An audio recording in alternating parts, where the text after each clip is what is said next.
I was just about to take the final glorious sip of my morning coffee when I saw something that made me stop mid-gulp.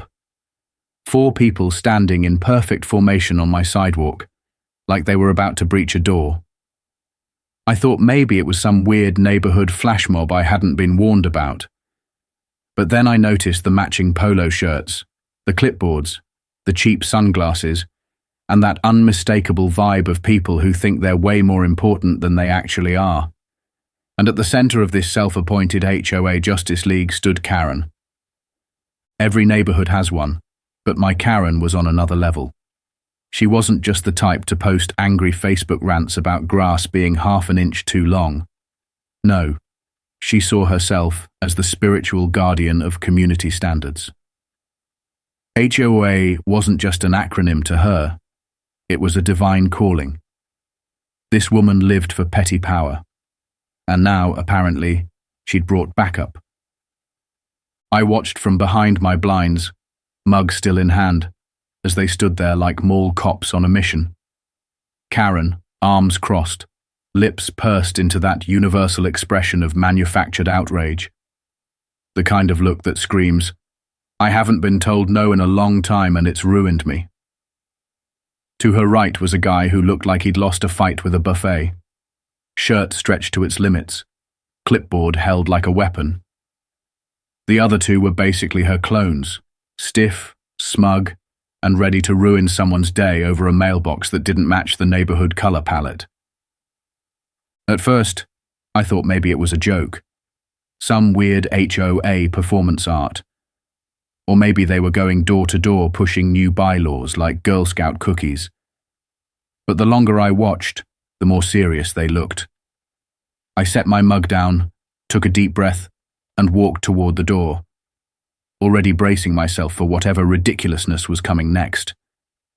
The second I cracked the door open, Karen didn't even wait. She launched into her speech like she'd been rehearsing in the mirror all morning. "You are in violation of multiple HOA regulations," she barked, one finger raised like she was about to write me a ticket with pure rage. "And we are here to take immediate action." Immediate action? I blinked. "Hi to you too." But she was already in full prosecutor mode. No introductions, no small talk. Just straight to accusations like this was a courtroom drama, and I was the villain in her third act monologue.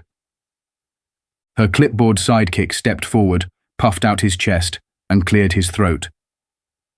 "You've been notified multiple times and failed to respond," he said, lifting the clipboard like it contained nuclear launch codes.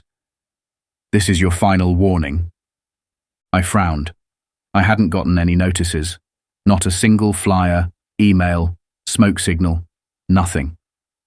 I was about to ask what they were talking about when Karen pulled out her ace in the hole. A laminated sheet of paper, pulled from a fanny pack. Yes, a fanny pack. She shoved it in my face like it was sacred scripture. "Under HOA guidelines," she snapped, "we are authorized to place you under community detention until these violations are resolved." I swear I almost laughed. Community detention? Was she serious? I took the paper from her hand and skimmed it. The infractions were absurd. Wrong garage door color, same one it had always been. Unauthorized vehicle in the driveway, my truck. And, this one was rich, non-compliance with neighborhood behavior standards. Whatever that meant. Before I could respond, Clipboard Carl stepped forward and, no joke, pulled out a pair of bright orange plastic handcuffs from his cargo pocket. "You can come quietly," he said, his voice wobbling just a little. "Or we'll have to escort you." I looked at the cuffs, then back at him, then at Karen, who stood there like she'd just conquered Rome. There was no way this was real. I glanced around, half expecting a prank show host to jump out from behind a bush. But no one came. These people were dead serious, ready to perform a civilian's arrest, over a garage door and a truck in a driveway. That's when I decided it was time to end the show. I slowly reached into my back pocket, pulled out my badge, and held it up so the sun hit it just right. Town Sheriff. The real deal. Karen's smirk shattered like a dropped plate. Good to know you think you can make arrests, I said, calm as can be.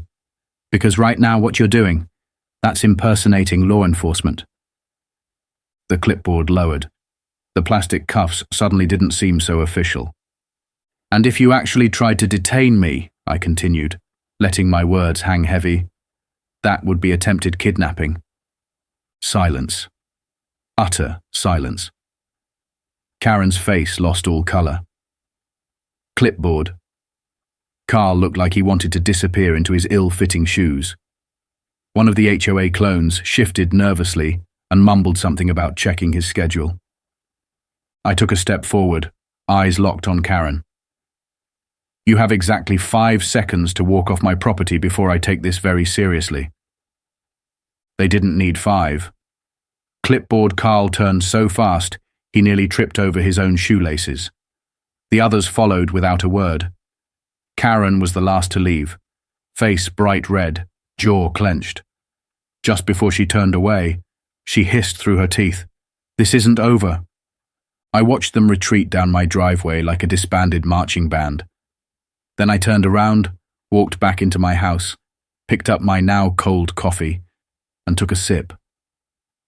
Not quite as satisfying as it had been a few minutes ago, but still, worth it. The next morning, I stepped outside to take the trash out. Same routine I'd done for years without a second thought. Only this time, something felt off. I got to the side of the house and stopped dead. No bins. Nothing. My garbage cans, which were right there the day before, had vanished like a magic trick gone wrong. Not tipped over, not moved a few feet. Gone. At first, I thought maybe someone was messing with me. Maybe some bored teenagers pulling a prank. So I walked around the side of the house, checked the front curb, peeked behind the bushes, even looked over the fence. Nothing. Just an empty patch of gravel where my bins used to be. That's when I looked up, and there she was. Karen, standing across the street like she'd been waiting for me to notice. Same smug little smile. Same coffee mug, probably filled with judgment. She tilted her head and gave me a slow, satisfied nod. I didn't need a confession. That look said it all. I ignored her. No way was I giving her the satisfaction of reacting. I turned back toward my porch, where something else caught my eye. A letter taped to my front door, flapping slightly in the breeze. HOA letterhead, front and center. I ripped it off and scanned it. Due to continued non-compliance, your access to community waste disposal services has been revoked effective immediately. Please refrain from placing trash on the curb until further notice. Revoked?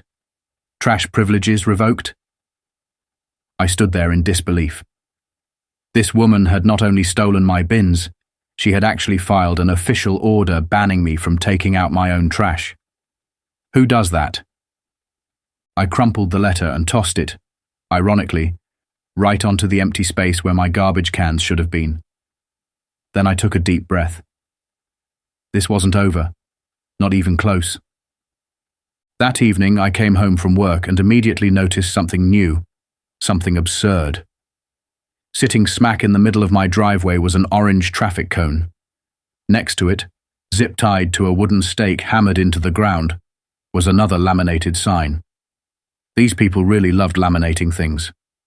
The sign read, "Garage access revoked, by order of the HOA." I just stared at it for a second. She was actually trying to block me from using my own garage. I took a few steps forward, looked at the sign again to make sure I was reading it right, then yanked it off the stake and tossed it onto the lawn. I bent down, picked up the cone, and, without looking away from Karen, who I knew was watching, rolled it gently onto the sidewalk like it was a bowling ball. And just like clockwork, the minions appeared. Her 2 clipboard-carrying lackeys waddled over from behind a bush like they'd been crouched there on surveillance duty. One had a notepad, the other a pen, and they started writing something down. I swear it was like watching squirrels take notes, I folded my arms. What exactly are you recording? I asked. The notepad guy hesitated. Homeowner removed official HOA notification without approval. I blinked. In my driveway? They exchanged a nervous glance like kids caught drawing on the walls. I glanced across the street. Karen was already halfway to bursting a blood vessel. That was an official sanction, she shrieked. You're in violation of code. For what? I asked, genuinely curious. For violating garage access restrictions and hostile conduct toward community leadership. That was it. I rubbed my temples and let out a slow exhale. Karen, you can't just make up rules and enforce them like you're running your own private country. She sniffed. Actually, I can, and the HOA fully supports my decisions.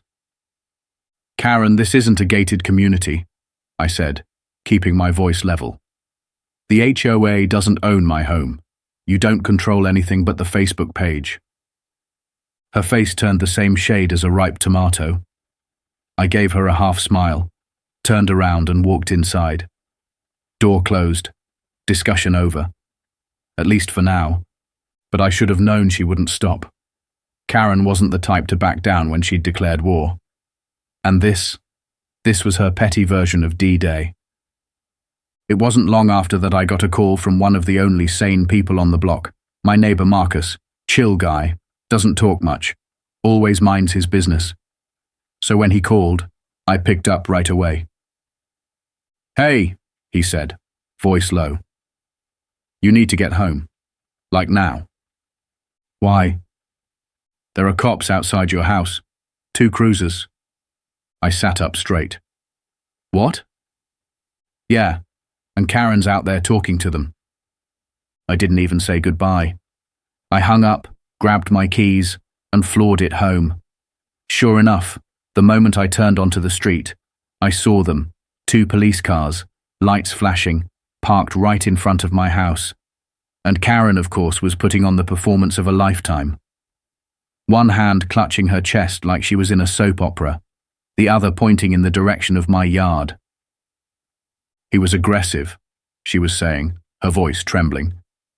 And I think I saw something dangerous. He had something in his hands. It could have been a weapon, or something worse.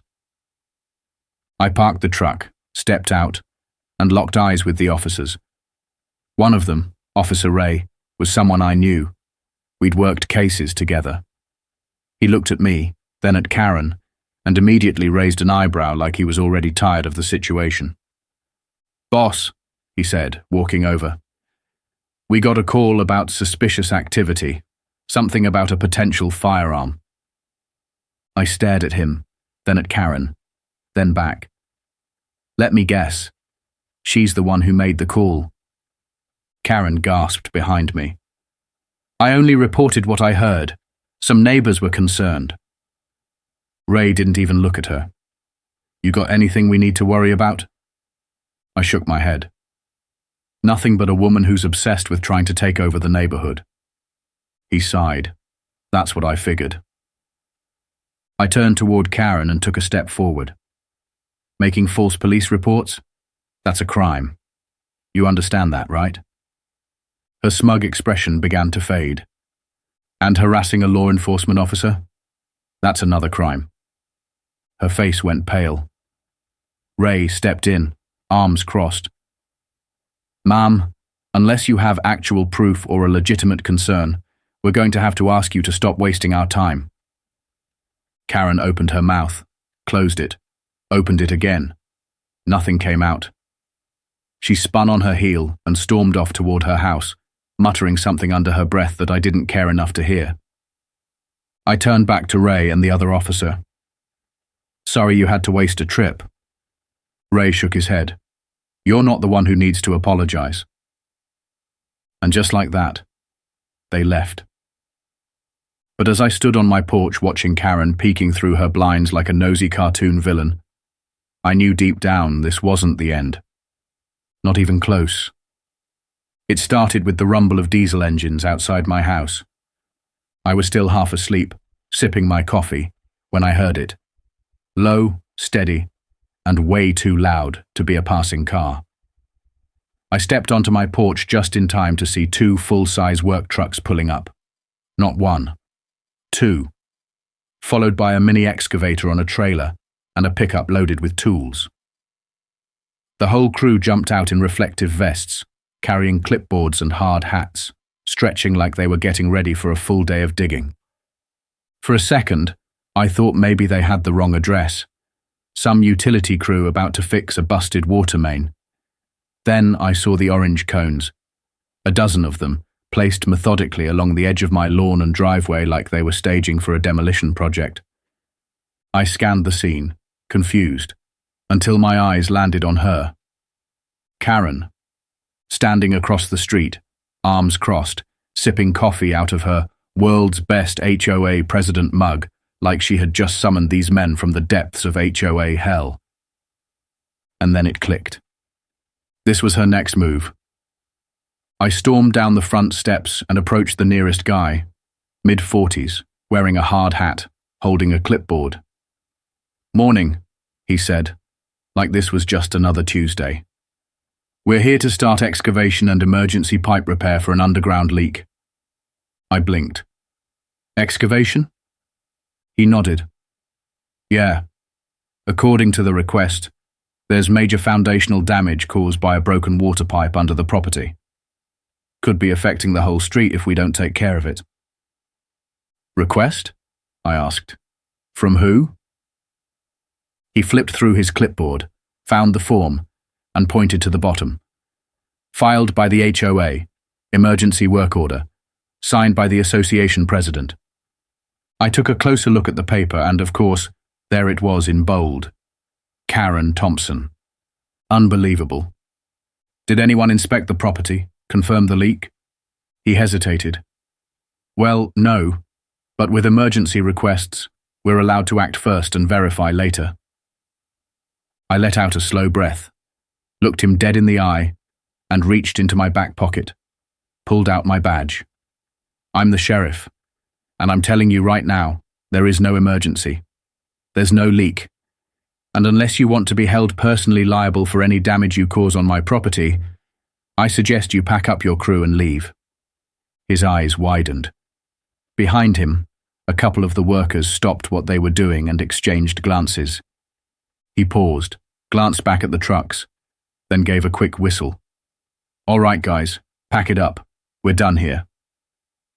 And just like that, they started rolling up hoses, collecting cones, and loading back onto the trucks. The whole job, dead in the water before a single hole was dug. Karen, seeing her plan unravel, practically sprinted across the street in those clicky little wedge heels like she was about to throw down in court. "You can't do this," she shrieked. "I just did," I replied, not even flinching. "This repair was authorized by the HOA. No, Karen, this repair was fraudulently filed by you." I stepped forward. "There is no leak. You used a fake emergency claim to try to destroy my property. That's a crime." Her lips opened, but no words came out. For the first time, she didn't have a comeback. Just rage, confusion, and that barely contained twitch in her right eye that always gave her away. I dropped my voice just low enough so only she could hear. "Start thinking carefully about what you do next, because you've officially crossed the line." She stood there frozen for a moment, then spun around and marched back across the street without another word. The crew was gone within minutes. My lawn was untouched. And Karen, she was officially running out of tricks. Or so I thought. 3 days later, an envelope arrived in my mailbox. It looked official. HOA letterhead, formal font, even a tiny gold stamp in the corner. I opened it right there on my porch, expecting more empty threats or some weirdly worded fine.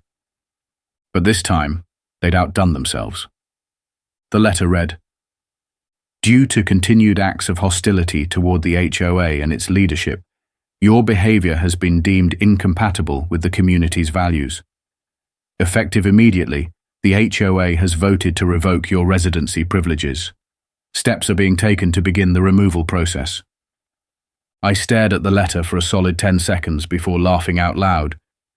They were trying to evict me from my own house that I owned. I walked back inside, set the letter on the kitchen counter like a trophy, and started planning. Because if they wanted to make this official, I was happy to go to their little meeting and dismantle the whole farce in front of every single neighbor who'd ever tolerated her reign of terror. The disciplinary meeting was set for that Thursday. I showed up early, walked into the community center, and was greeted by a sea of folding chairs packed with people. Everyone from the neighborhood was there. Some looked curious, others looked like they'd been dragged there against their will, but all of them were watching. And at the front of the room, sitting at a folding table like she was presiding over a trial at The Hague, was Karen. Stacks of papers. Gavel. Yes, a gavel. Nameplate that read, President Karen Thompson. The woman was nothing if not committed to the bit. I took my seat in the designated defendant chair and leaned back, arms crossed.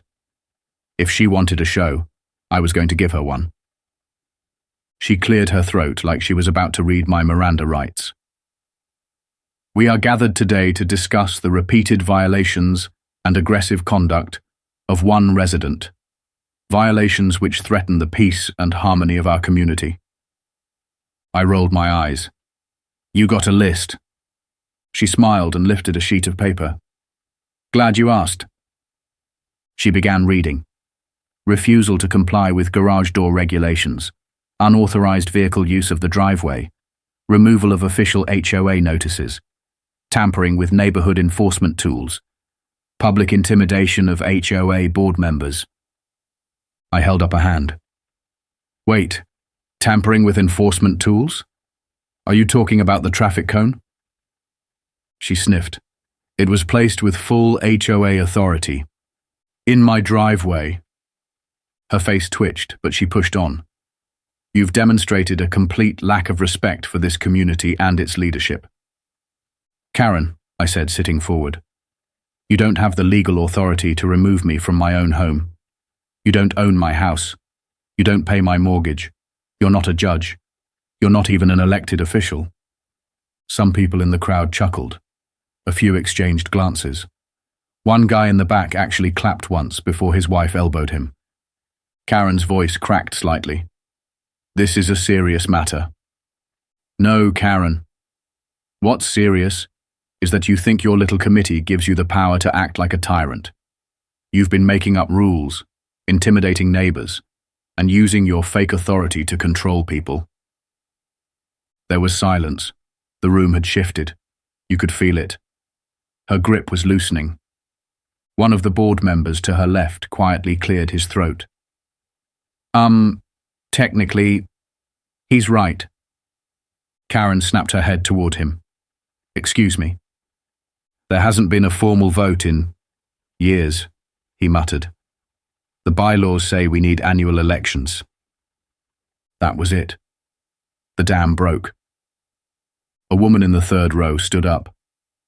Wait, are you saying Karen hasn't actually been the president? Not officially, another board member admitted, avoiding her gaze. Karen's face turned a new shade of red, somewhere between volcanic and full meltdown. I stood up slowly, looked her in the eye and said, This little game, it's over. And it was. But not in the way I expected. Because while that meeting should have been the final nail in Karen's fake presidency coffin, it turned out she had one more move left. One more desperate play. But she didn't realize that, at this point, she wasn't just playing against me anymore. She was playing against everyone. It started the very next morning, just when I thought things might finally quiet down. I was jolted awake by the sound of sirens. Not distant, not fading. Close. The kind of sirens that make your stomach drop before you even know why. I rolled out of bed, rubbed the sleep from my eyes, and stumbled to the window. 2 county enforcement vehicles were parked right outside my house. Not police this time, code enforcement. 2 officers in uniforms were already out of their cars, flipping through thick folders of paperwork. Clipboards, utility belts, serious expressions. Not the kind of guys who show up unless someone's made a serious accusation. I didn't even put on real shoes. Just threw on whatever was closest, walked out the front door, and met them at the edge of the lawn. The older one with glasses stepped forward. "Sir, are you the homeowner?" I stared at him for a second. If I wasn't, I'd be very confused about standing on this porch in boxers and boots. He didn't smile. "We received a formal complaint from your HOA regarding multiple code violations on this property." I blinked. "What kind of violations?" "Unauthorized structural modifications, illegal plumbing alterations, pest infestation, and a possible electrical hazard in the garage." I almost laughed. "You're kidding." "No, sir. It was filed as an emergency code issue. We're required to inspect immediately." I didn't even have to look across the street. I could already feel her watching. But I turned anyway, and there she was, Karen, standing on her porch, arms folded, grinning like the Grinch on Christmas morning. She gave me a slow wave, then gasped dramatically and said loud enough for the officers to hear, "I told you something was off about that place. It's a safety risk." I turned back to the officer and folded my arms. "So you're telling me a single complaint was all it took to bring you out here?" He sighed. "Any formal complaint filed by an HOA requires a site check. Standard protocol. If there's nothing wrong, this will be quick." "Oh, there's nothing wrong," I muttered. "But go ahead. You'll want this on record." And so began the most thorough inspection of my house I'd ever seen. They checked the plumbing, the foundation, electrical panels, insulation, attic, crawl space, even moisture levels in the walls. One of them spent a solid 20 minutes under the house looking for signs of rodents. I offered him a sandwich when he finally crawled back out. Karen never went back inside. She stood outside the whole time, sipping coffee like she was watching her master plan unfold. Every time one of the officers scribbled something on their clipboard, she lit up. Every time they looked around or frowned, she grinned. You could tell she was already picturing the headline, "HOA Hero, Saves Neighborhood from Code Violator." 2 hours later, both men stood in my driveway. The one with glasses cleared his throat.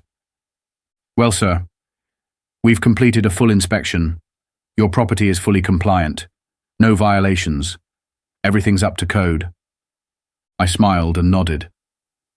"So, just to be clear, this complaint was completely false?" "Yes, sir, and we'll be noting that in our report." "Good," I said, "because I'd like it formally documented that someone filed a fraudulent emergency report to harass a homeowner. That's a criminal offense, right?" The second officer nodded. "Multiple false reports from the same source can lead to legal action. We've had to deal with similar cases before." Karen's face, up until this point frozen in smug satisfaction, twitched. Her smile faltered. Her shoulders stiffened. "Did you hear that, Karen?" I called across the street. "Multiple false reports could lead to legal consequences." She opened her mouth, closed it, and for the first time since this ridiculous feud began, she didn't have anything to say.